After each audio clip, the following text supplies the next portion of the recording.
There are stories from Every World time you War climbed II into that that sound aluminum exaggerated, coffin, you polished rolled the by dice time, with death. or Richardson twisted by became rumor. part of the 8th And Air then Force, there's this one, 390th so Bomb Group, unbelievable that even stationed at seasoned Framlingham, pilots England. argued it couldn't have Station happened. 153. Imagine a man The falling journey through there the sky took him from through more than Kearney, 4 Nebraska, miles up, then up through the completely treacherous exposed, northern route. no parachute, Goose Bay no in hope, Labrador, no Newfoundland, plan, Iceland, and Scotland, still refusing and to give finally up. England. That was the reality for a B-17 gunner who found himself tumbling into the void with nothing but instinct, adrenaline, and the last sparks of consciousness holding him together. Men jumped A from burning 20-year-old planes kid all from the Charlotte, time North during Carolina, the war. married Some his were lucky. sweetheart on a cold Most January never touched the morning ground in alive. 1943. But nobody, Charles Richardson, absolutely known nobody, to everyone as survived Chuck, what he had went no through. idea that within And days the craziest his part? entire His world fight would flip didn't stop upside just down. because he was plummeting to his death.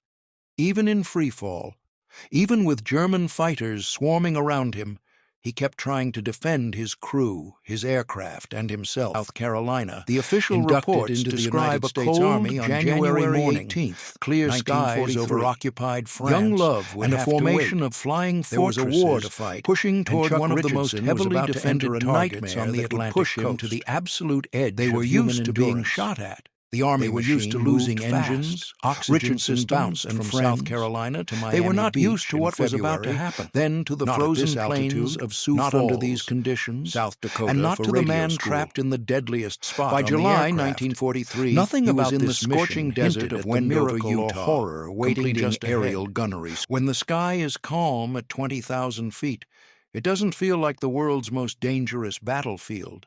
It feels quiet, thin air, distant clouds. Finally, And the the orders steady hum arrive. of engines. Dalhart Army That Airfield silence in tricks Texas. you.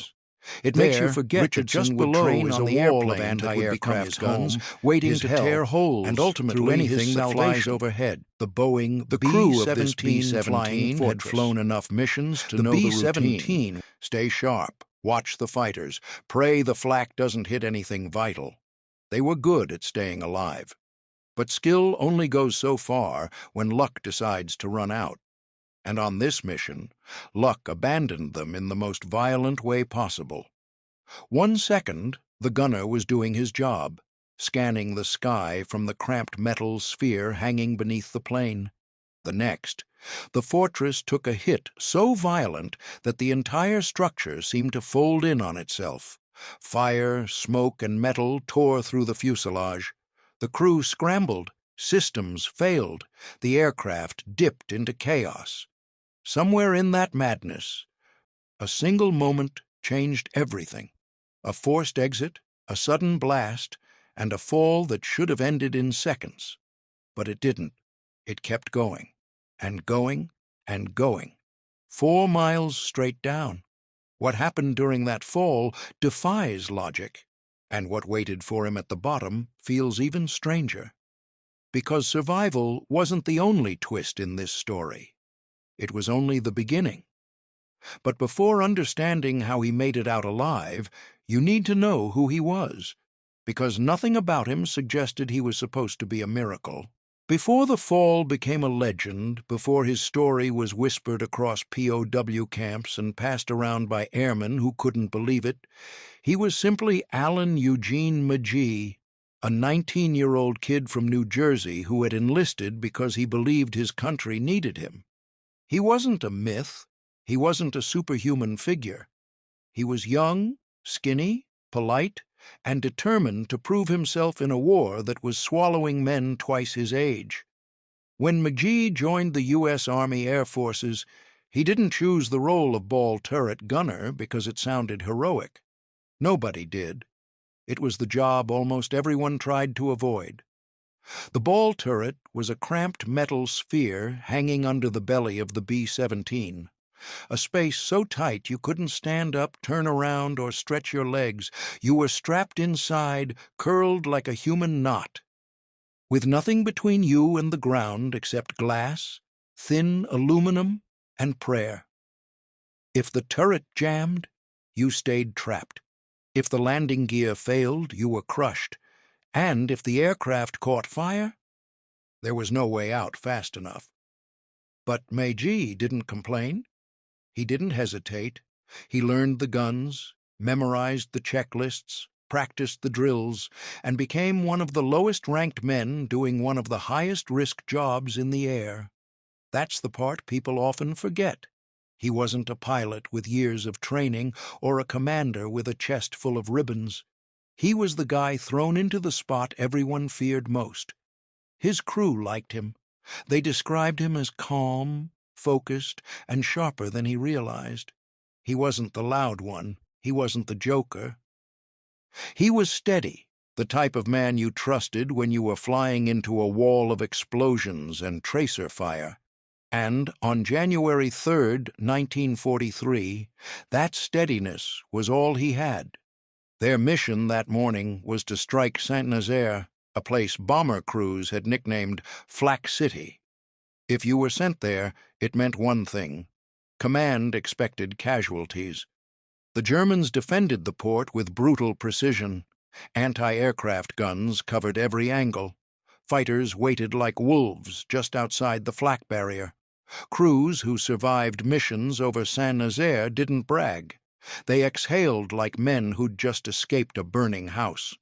Magé's aircraft, the B-17 known as Snap, Crackle, Pop, took its place in the formation. At altitude, the temperature dropped to levels that numbed your fingers even through gloves. Breathing through oxygen masks made talking nearly impossible.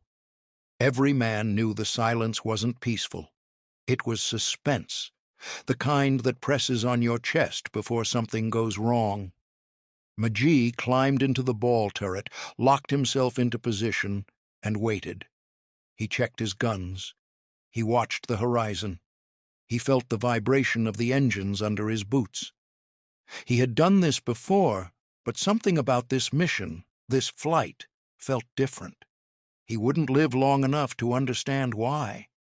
And as Snap, Crackle, Pop approached Saint-Nazaire, the sky ahead started flashing with black bursts of shrapnel, each one a reminder. If one of these hits the wrong place, it's over. Magé didn't know it yet, but the next few minutes would take him from ordinary airman to something nobody had ever seen before. Because once the flak found the B-17's belly, there would be no turning back, no escape plan, and absolutely no reason he should have survived what came next.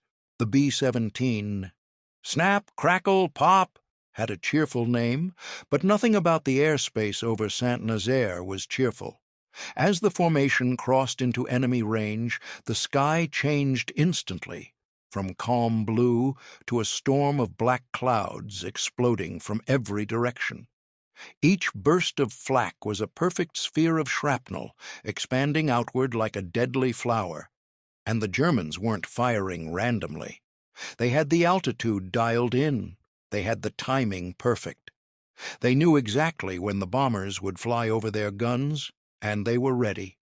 Inside the fortress, the crew tightened their harnesses as the first explosions rattled the airframe. Magé felt the vibration travel through the turret like a pulse. He could hear the dull, metallic thunks of fragments smashing into the fuselage. The ball turret shook with every near hit. He kept scanning. Breathing slow, trying to control the instinctive panic that shot up his spine each time the aircraft jolted. Then came the burst that changed everything.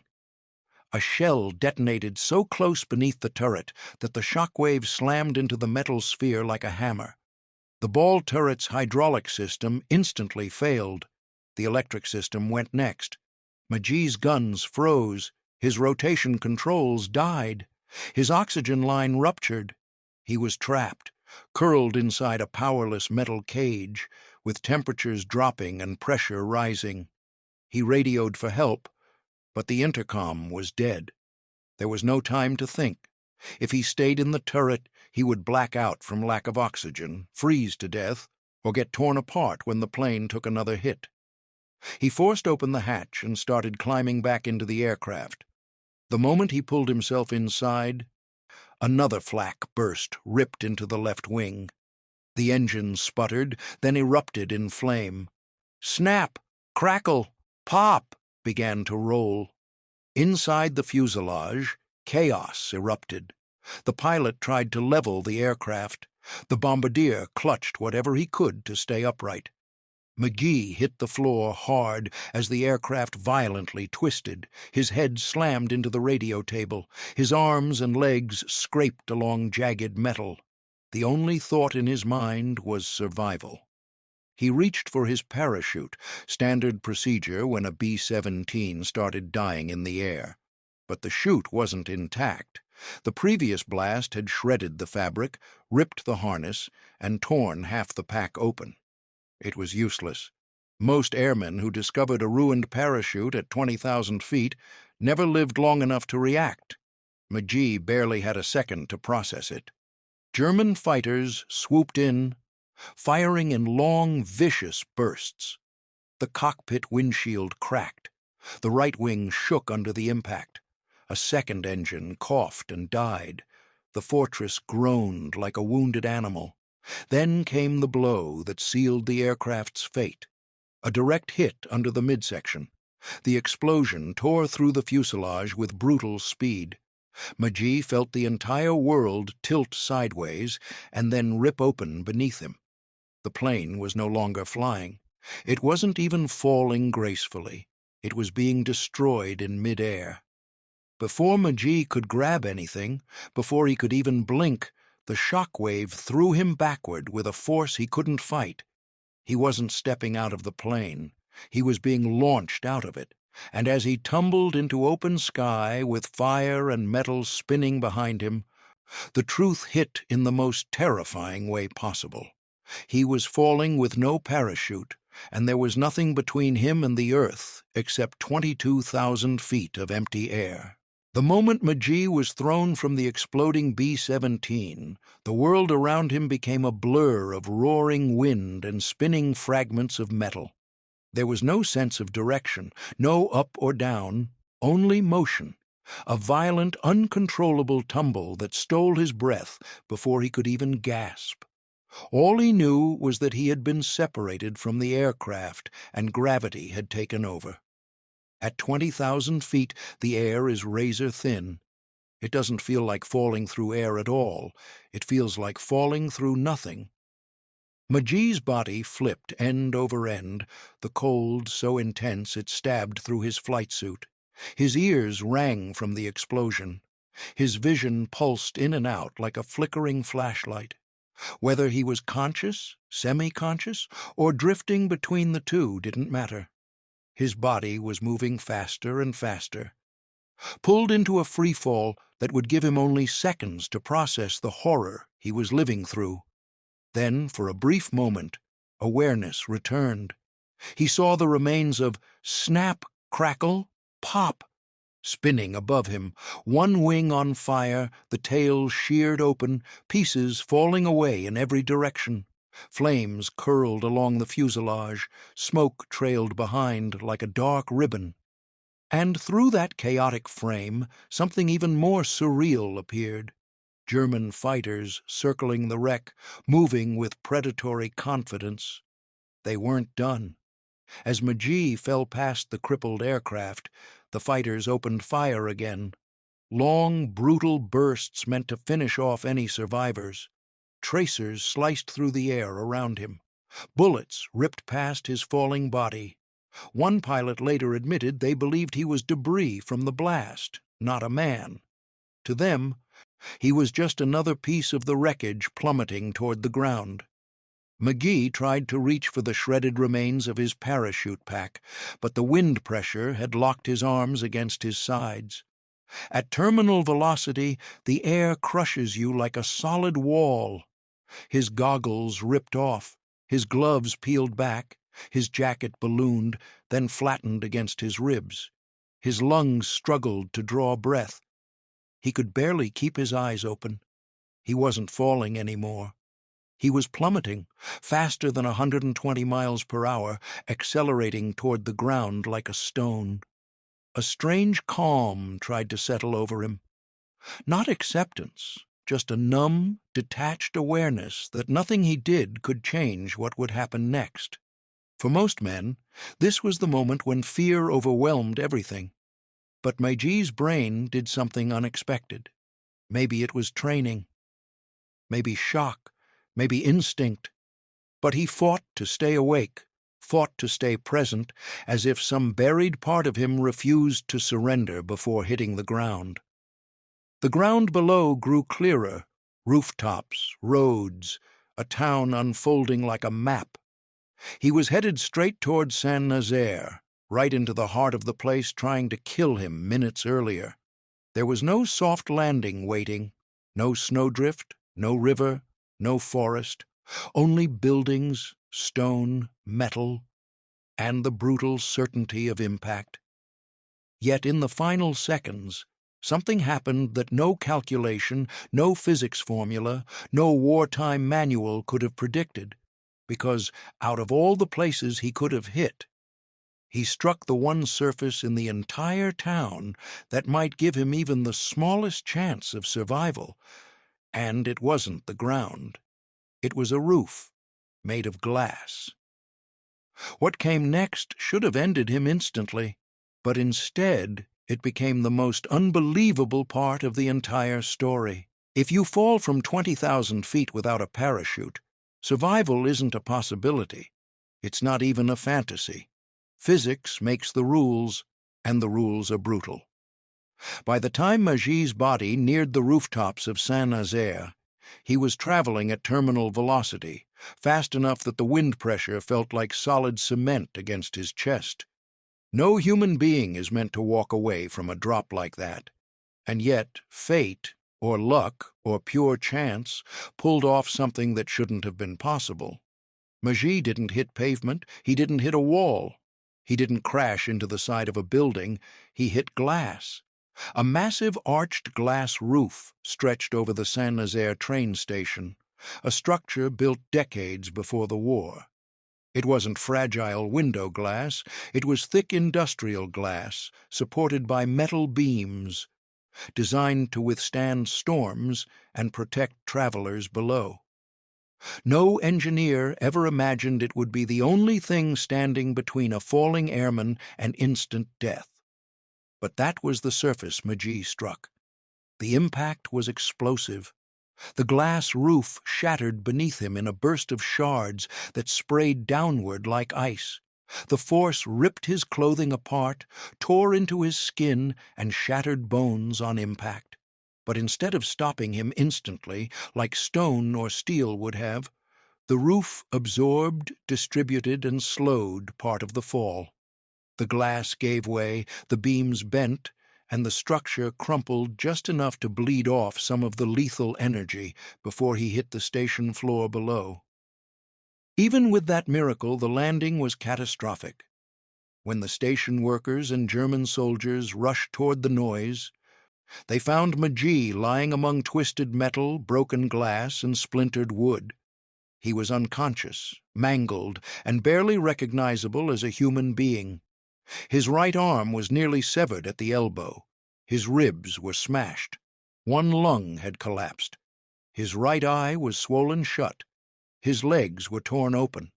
He had more than 28 separate wounds from shrapnel and glass. He had internal injuries so severe that most doctors would have assumed he was already gone, but he was breathing, shallow, weak, almost undetectable. But breathing. The soldiers were stunned, not in the angry, hostile way of combat, but in the rare, stunned silence of witnessing something that shouldn't exist. Even hardened men who'd fired at the bomber minutes before were speechless. One German medic later admitted he had never seen a man so close to death who refused to die. Meiji's pulse wavered. His skin was ghost pale. The cold of the altitude still clung to him. Yet his body, broken far beyond the point where survival made sense, kept clinging to life.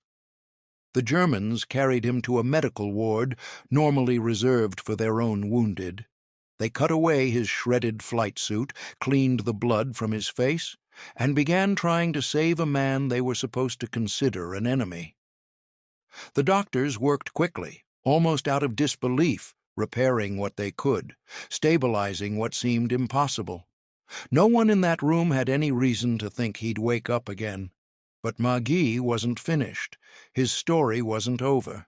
Not yet. Because surviving the fall was only the first impossibility. The second was waking up at all. And the third? Making it out of the war alive. When Meiji hit the station floor, he looked like a man whose story should have ended minutes earlier. Every breath was a battle. Every heartbeat was a negotiation. The German medics worked on him not because they expected a miracle, but because something about his survival demanded they try. Even in war, there are moments when soldiers forget the lines dividing friend and enemy, when the human instinct to preserve life overrides everything else. Magee was unconscious when they carried him to the infirmary, a place filled with wounded German soldiers, many younger than him. They stared in disbelief as the broken, blood-soaked American was wheeled past. Nobody understood how he had survived the fall through the glass roof. Some whispered that he must have been thrown from a low altitude. Others insisted no one could survive a drop like that. It didn't matter. The doctors had a patient who shouldn't be alive, yet was. His injuries were staggering. His arm dangled at an angle so unnatural that the surgeons weren't sure it could be saved. His ribs were crushed inward, one puncturing his lung. His kidneys were damaged from the internal shock. His face was swollen and torn from the glass. He had burns from the explosion, deep lacerations from the impact, and more than 24 wounds from shrapnel embedded in his skin. Almost any single one of those injuries could have killed him. Together, they should have been fatal. But Magee's pulse didn't give up. Over the next hours, the German doctors fought to stabilize him. They cleaned the wounds one by one. They stitched torn flesh. They reset bones. They drained fluid from his lungs. They bandaged what they could and splinted what they couldn't. He hovered between life and something beyond it, drifting in and out of awareness. Not truly awake, but not gone either. When he finally opened his eyes days later, he was in a German military hospital, bandaged like a mummy, unable to speak, barely able to move. He didn't know where he was, who had survived, or how much time had passed. All he knew was that he was alive, against every law of nature. The fall had destroyed his body, but not his mind. And as soon as consciousness returned, so did the memories of fire, wreckage, and sky. The Germans treated him with a strange mix of professionalism and awe. They had seen bomber crews die from wounds far less severe. Yet Magee lay there breathing, healing, defying logic day after day. Nurses checked on him more often than expected. Soldiers stopped by his bed to see the airman who fell from the heavens. Some even saluted him, not as an enemy, but as a fellow warrior who had survived the impossible. As the weeks passed, Magee regained strength. His arm, though mangled, was saved. His lungs slowly recovered. His mind cleared. The pain never stopped, but he endured it the same way he had endured the fall: grit, instinct, and something deeper. By the time the war neared its end, he had become a symbol among POWs, the man who refused to die. And when liberation finally came, Magee walked, limping, weak but alive, out of the shadows of a war that should have claimed him long before. But his story wasn't finished, because what happened to other airmen during the war would reveal that Magee's fall, unbelievable as it was, wasn't the only miracle in the skies. Magee's survival sounded like a one-in-a-billion miracle, the kind of story that stands alone in history.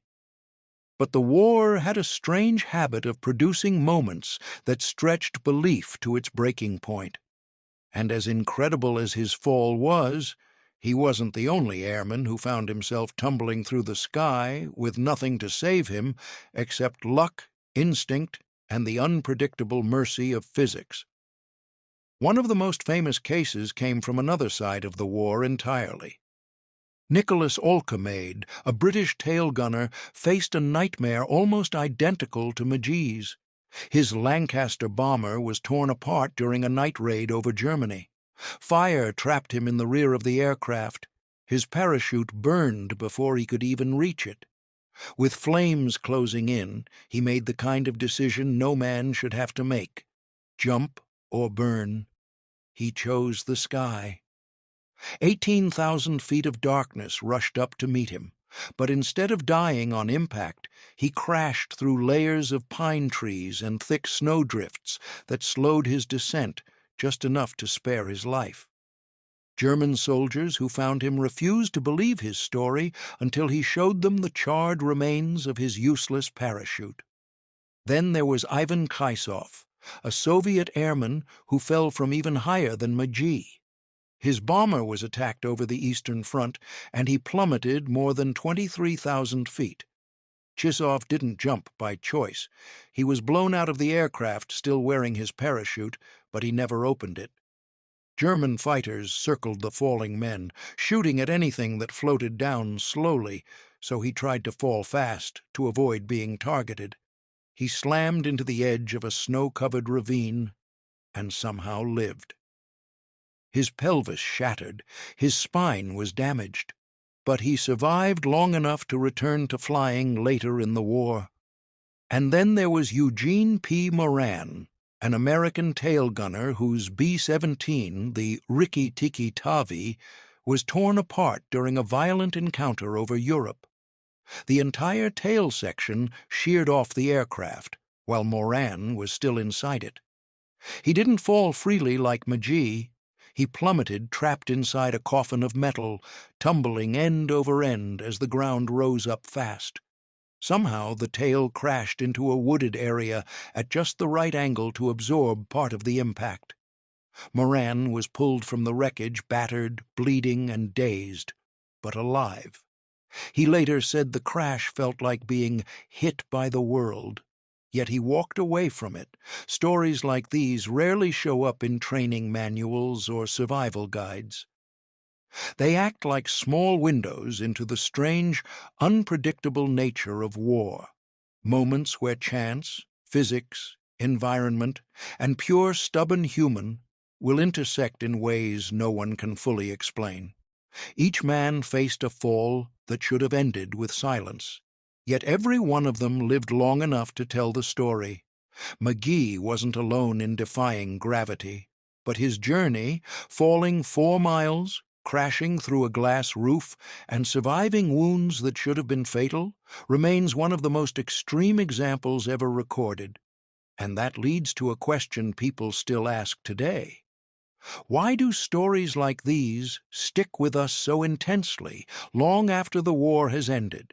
There's a reason stories like Magee's refuse to fade. Decades have passed since the war ended, yet people still pause when they hear about a man falling from the sky and living to talk about it.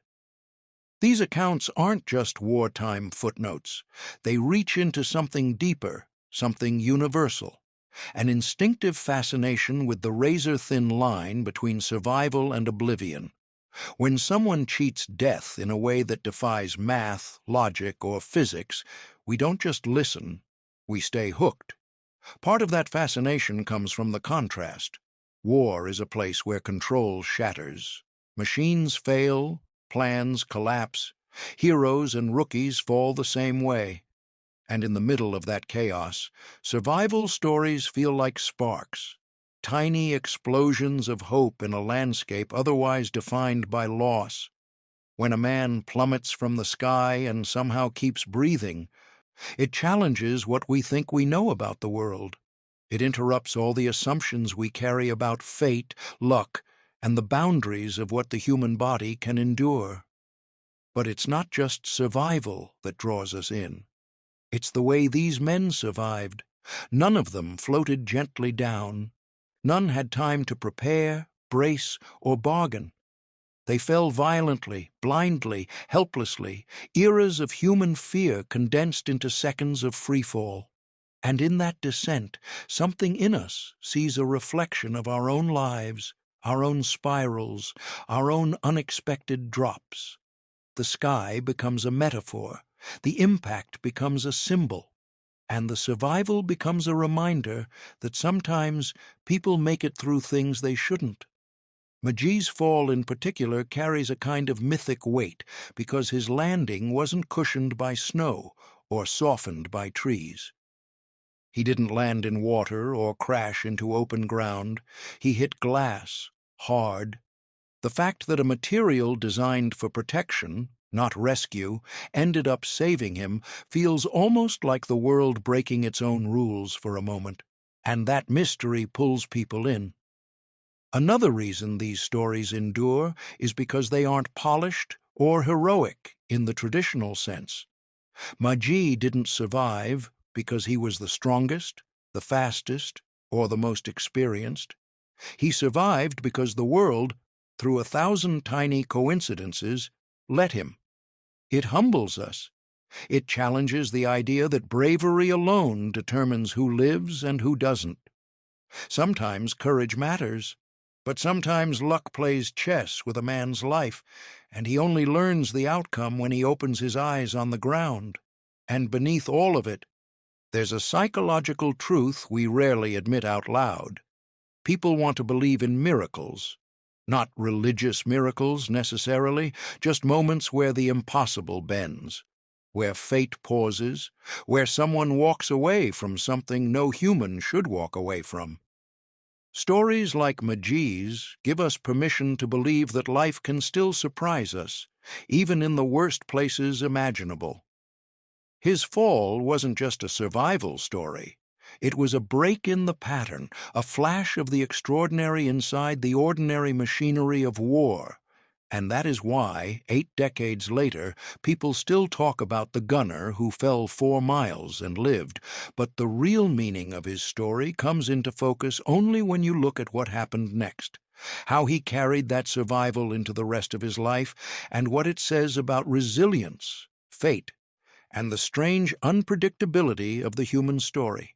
When the war finally ended and the world began stitching itself back together, most soldiers tried to leave the horrors they'd seen buried in the rubble. But Alan Magee carried something no one else could fully understand, a fall that should have ended his life before he even hit the ground. Doctors had shaken their heads when he survived the first night. Fellow POWs whispered about him like a legend, and even he struggled to make sense of the fact that he was still breathing. But somehow, through pain that would have broken most men, Magee walked out of the war with a pulse, a future, and a story that refused to stay quiet.